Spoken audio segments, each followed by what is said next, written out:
বারোচোদা ছেলে, বেরো আমার বাড়ি থেকে।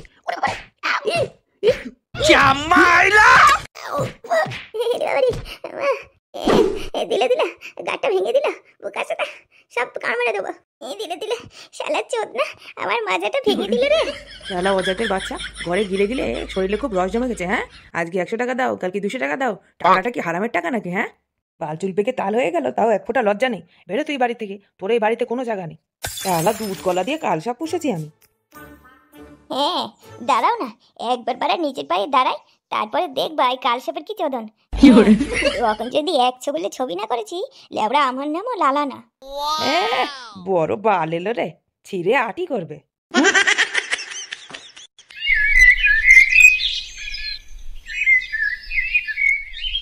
না, এই লেবড়া কি গরম রে, গাছতলায় বসে আছি তাও এক ফোঁটা শান্তি পাচ্ছি না। আর বলো না গো পল্টুদা, এই গরমের চোদনে ঘরেও টেকে যাচ্ছে না, মানে বাইরেও টেকে যাচ্ছে না। ভাবলাম গাছতলায় একটু মাচার উপরে বসে আরাম পাবো।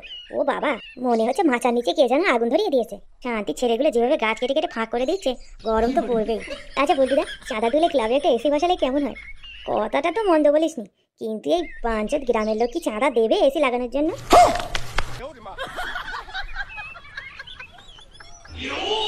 ওমা লালা, কি রে, কোথাও গিয়েছিলিস নাকি?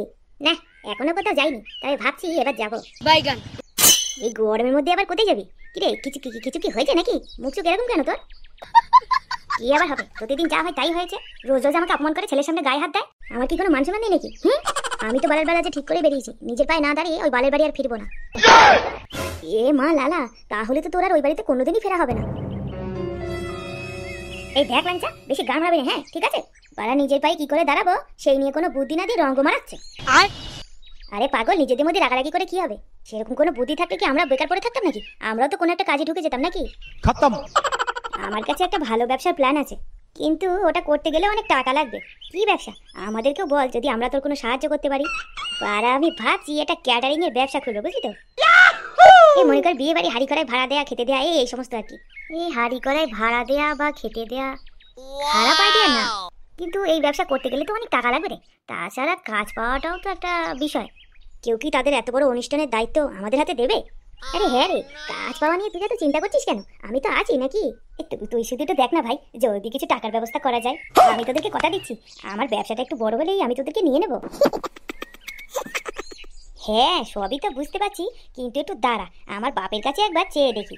A few moments later. ল্যাংচা, তোর ব্যাপার স্যাপার আমার একদম ভালো লাগে না, বুঝলি তো? হ্যাঁ, এই পেটওয়ালা মানুষের মতো তখন থেকে শুয়েই আছিস। কি বললুম কি কইলুম উঠে বসে শুনতে পারলি না?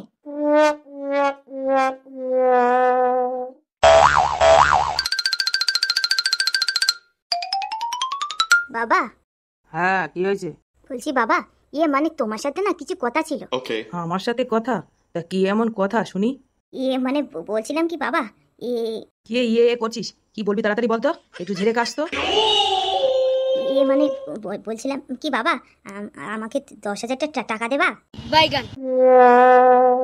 এই আমি আমার দিদি করে বলছি, টাকাটা কোনো বাজে কাজে খরচা করবো না, একটা নতুন কাজ শুরু করবো, তাই টাকাটা ভীষণ দরকার। দেখ পল্টু, তুই হচ্ছিস আমার একমাত্র ছেলে। তোর মা মারা যাওয়ার পরে তোকে নিজের হাতে করে কোলে পিঠে মানুষ করেছি, এবং ঠিক সময় একটা মেয়ে দেখে তোকে বিয়েও দিয়েছি। আর এই বয়সে তুই কাজ না করে আমার কাছে হাত পেতে টাকা চাইছিস? এটা বাবা আমি তোর কাছ থেকে আশা করি না। আসলে বাবা একটা ব্যবসা করব, তাই টাকার খুবই দরকার, তোমার কাছে না থাকলে দিতে হবে না। ও, ব্যবসার জন্য তো টাকা লাগবে? তা তুই আমাকে আগে বলবি তো, এত ভনিতা করার কি আছে? হ্যাঁ, আসলে আমরা ওই সব বন্ধুরা মিলে ঠিক করেছি একটা ছোটখাটো ব্যবসা করব, কিন্তু 10,000 টাকা শর্ট পড়ছে, তাই তুমি যদি দিতে তাহলে খুব ভালো হতো। আচ্ছা আচ্ছা ঠিক আছে, ব্যাংক থেকে তুলে কাল সকালে দেবো, কিন্তু হ্যাঁ, ব্যবসাটা দাঁড়িয়ে গেলে আমার টাকা কিন্তু আমার ফেরত চাই। হ্যাঁ হ্যাঁ বাবা, হ্যাঁ, ও নিয়ে তুমি কোনো চাপ নিও না, ব্যবসাটা একবার দাঁড়িয়ে গেলে তোমার সব টাকা আমি দিয়ে দেবো।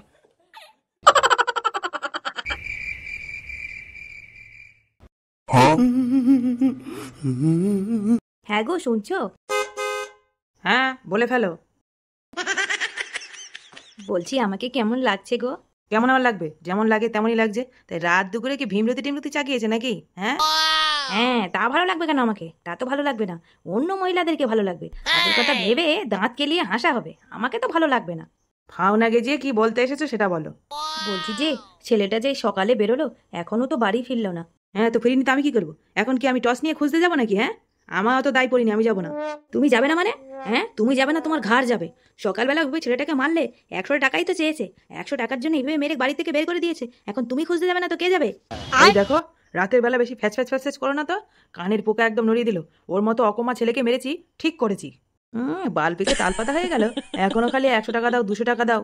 এতটা রাত হয়ে গেল এখনো বাড়ি আসেনি, কোথায় কি করছে না করছে একটুকু গিয়ে দেখতে পাচ্ছ না? আরে না, আমার অত খেয়ে দিয়ে কাজ নেই, ও যেখানে গাড় মারিয়ে বেড়ায় বেড়াকে, আমি অত খুঁজতে যেতে পারবো না। তুমি এই রাত্রিবেলা কানের মাথা না খেয়ে উঠে শুয়ে পড়ো। এসব ফুলটুল মাথায় গুঁজেছ, এগুলো ফেলে দিয়ে এসো।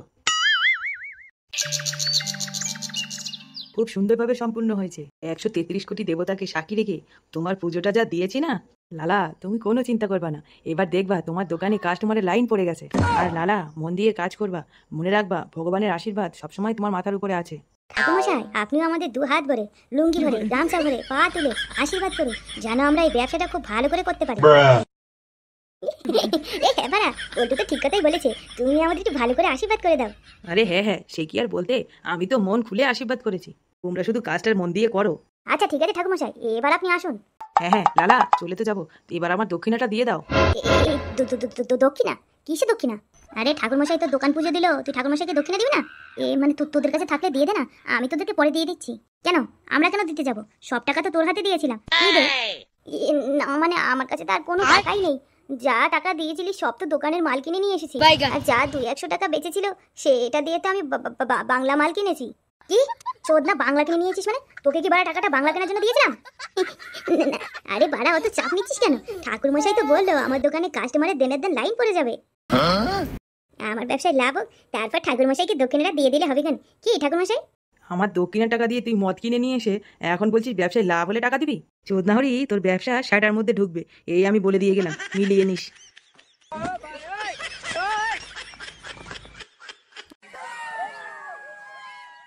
তোরা এসব কি সব বলছিস? লালা নতুন ক্যাটারিং এর দোকান দিয়েছে? এই বাঞ্চোদ টাকা পেলো কোথায়? হ্যাঁ, আমার টাকা চুরি করেনি তো? দাদু, ও দাদু, দাদু হ্যাঁ হ্যাঁ বল। কিছু বলছো না, চুপ করে আছো? আমার বিশ্বাস হচ্ছে না, তোরা সত্যি কথা বলছিস? এই সত্যি করে বলতো, তোরা বিড়ি টিড়ি খাসনি তো? তোরা আবার বিড়ি খেয়েছিস তাই না? না না দাদু, আমরা কোনো বিড়ি খাইনি। আমরা সত্যি কথা বলছি যে লালা কাকু বড় করে ক্যাটারিং এর দোকান দিয়েছে। আর জানো দাদু, লালা কাকু খুব বড় করে পুজোও দিয়েছে দোকানে। সত্যি বলছিস নতুন দোকান করেছে? আমার তো বিশ্বাসই হচ্ছে না। এই গিন্নি, গিন্নি, এদিকে এসে শুনে যাও তোমার ছেলে কি করেছে। আমি জানতাম আমার ছেলে এক না একদিন ঠিক কিছু না কিছু একটা করবেই। বাবা নতুন দোকান করেছে, অমনি সাতালাম খাড়া হয়ে গেছে তাই না? কালকে আমার বাবাকে মারার সময় মনে ছিল না, গালাগালি দেওয়ার সময় মনে ছিল না, এখন ছেলে মারাচ্ছে। দাদু ভাই, এসব তুমি কি বলছো? বুড়ো পাটা কিছু বোঝে না। দাঁড়াও না, একবার আমার বাবাকে আসতে দাও, তারপর দেখছি তোমার কি করতে হয়। কি রে লালা, কি হয়েছে? কি এত ভাবছিস বলতো? বাড়া, এত টাকা পয়সা খরচা করে জিনিসপত্র কিনলাম, এত সুন্দর করে দোকানে পুজো দিলাম, পুরোহিত বলে গেল যে কাস্টমারের দেনার দেন লাইন পড়ে যাবে। কই বাড়া, এখন অব্দি তো কোনো কাস্টমার এলো না। এই, এটা কি তোর নাচার জায়গা নাকি? মেয়ে ছেলে এলে নাচ করাস যে কাস্টমারের লাইন পড়ে যাবে তাড়াতাড়ি? তবে কারোর বাড়িতে যদি বড় সড়ো করে অনুষ্ঠান হয় তবেই তো তোর কাছে আসবে নাকি? দূর বেলা, এতক্ষণ অপেক্ষা করা যায় নাকি? আমি মনে করলাম যে দোকান খোলার সাথে সাথে কাস্টমারের লাইন পড়ে যাবে, কিন্তু তা না। কবে কার বাড়ি অনুষ্ঠান হবে তখন কাস্টমার আসবে। বালছেরা ব্যবসা করেছি, আর কোনো ব্যবসা পেলাম না। কি বালছেরা ব্যবসা মানে? 14,000 টাকা লাগিয়েছি ব্যবসার পিছনে, যদি কোনো চুদুবুদু দেখি না। এত খুশি যাচ্ছিস কেন ভাই পল্টু? আমি তো একটু মজা করছিলাম। তোর বেলা ওরকম মজা, গান মারি 7 বার, আমার বাপের টাকা নিয়ে মজা। রে ওইদিকে দেখ দেখ, মনে হয় কিছু কাস্টমার আসছে। হ্যাঁ হ্যাঁ তাই তো। এই বেলা ওর তো পেটাওয়ালা মানুষের মতো যেখানে পড়ে থাকিস। নমস্কার নমস্কার, আমার নাম ভূগোল। বলছি, এই লালা ক্যাটারারের মালিক কে? এমা কেন? আমি তো মালিক। তুমি মালিক? হ্যাঁ আরে হ্যাঁ বাড়া, হ্যাঁ আমিই মালিক। কেন কাকু, বাড়িতে কোনো অনুষ্ঠান আছে নাকি? আমাকে বলুন। বালছেরা মিনছে, তোকে কেন বলতে যাবে? আমি মালিক, আমাকে বলবে। লেবরা, আপনি আমাকে বলুন তো, আমিই তো আসল মালিক। ওরা এখানে আসলে কাজ করে। আসলে কালকে আমার মেয়ের বিয়ে, তো তাই কিছু বাসনপত্র আর ক্যাটারার দরকার, তো এখানে এসে পাওয়া যাবে তো নাকি? এ মাছি, পাওয়া যাবে কি? আবার কেমন কথা? ব্যবসা কি বালছিতে করেছে নাকি? আপনি ওসব নিয়ে একদম চাপ নেবেন না, এখানে সবকিছুই পাওয়া যাবে। হ্যাঁ সবই ঠিক আছে, কিন্তু সমস্যাটা হচ্ছে অন্য জায়গায়। হ্যাঁ বলো না, কি সমস্যা? আরে ক্যাটারিং এর সাথে একটা রান্নার লোক হলেও খুব ভালো হতো। তোমাদের এখানে কি রান্নার লোক পাওয়া যাবে? না হলে আমাকে আবার অন্য জায়গায় খুঁজতে হবে। আরে ভূগোল বাবু, এটাও কোনো সমস্যা নাকি? আপনি একদম চাপ নেবেন না, আমাদের এখানে রান্নার লোকও আছে। আরে তুই কি সব আলবাল বকছিস? হ্যাঁ, এখানে রান্নার লোক কোথায়? আমাদের এটা ক্যাটারিং এর ব্যবসা, তুই বল দে এখানে কোনো রান্নার লোক তো পাওয়া যায় না। আরে বাড়া, আমি তো কথা বলছি, তুই চুপ কর না। তুই এত কথা বলছিস কেন? হ্যাঁ, তুই চুপ করে থাক। রান্নার লোক আছে, না হলে তুই রান্না করবি? তুই তো ভালোই রান্না করিস। কি হয়েছে? কোনো সমস্যা টমস্যা নেই তো? মানে এতগুলো দায়িত্ব তোমরা ঠিক মতো সামলাতে পারবে তো? আরে হ্যাঁ হ্যাঁ হ্যাঁ, কোনো সমস্যা নেই। কালকে আপনার মেয়ের বিয়েতে একদম ঠিক সময় পৌঁছে যাবো। আরে হ্যাঁ হ্যাঁ ঠিক আছে, তোমরা আমার মাথা থেকে অনেক বড় বোঝা নামিয়ে দিলে। শোনো, এই কাজের জন্য আমি তোমাদেরকে 10,000 টাকা দেবো, বুঝলে? 5,000 এখন দেবো, আর 5,000 টাকা কাজের শেষে দেবো, বুঝলে তো? এই নাও 5,000 টাকা। Yeah, boy. আসুন আসুন, সবাই আস্তে আস্তে আসুন। আপনারা সবাই এসছেন, আমরা যে খুবই খুশি হয়েছি। অনেক পয়সা খরচা করেছো কিন্তু দাদা, খুব ভালো হয়েছে। বাকিরা সবাই কোথায়? আসতে আসতে ভূগোল দাদা, জানেনই তো বাড়ির মহিলাদের সাজতে একটু সময় লাগে, তাই না? আসুন আসুন, এদিকে চা কফি পকোড়া সবাই খান। কেউ লজ্জা করে খাবেন না কিন্তু, সবাই পেট ভরে খাবেন আর আমার মেয়েকে 2 হাত ভরে আশীর্বাদ করবেন। হ্যাঁ হ্যাঁ, সে আর বলতে দাদা। হ্যাঁ।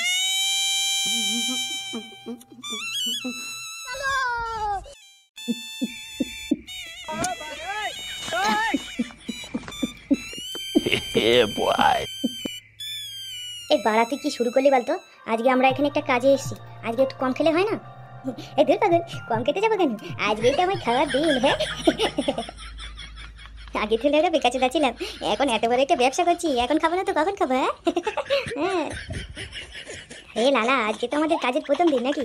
আজকে আমাদের কাজ সব শেষ করে তারপরে খেলে হতো না?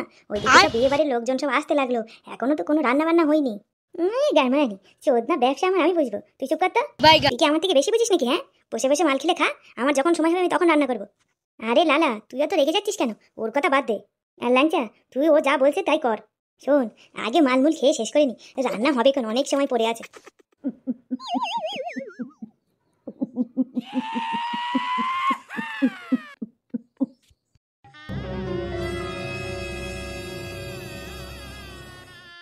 দাদা দাদা, হ্যাঁ হ্যাঁ কি হয়েছে বল। দাদা, সর্বনাশ হয়ে গেছে, একটা কেলো হয়ে গেছে। হ্যাঁ তা কি হয়েছে? আরে বিয়ে বাড়ির সব আত্মীয় স্বজন এসে পড়েছে, এখনো কোনো রান্না বান্না হয়নি। কিছু কিছু লোকজন তো না খেয়ে চলেও গেছে। কি, এখনো খাবার হয়নি? চল তো দেখি, আয় তো আমার সঙ্গে।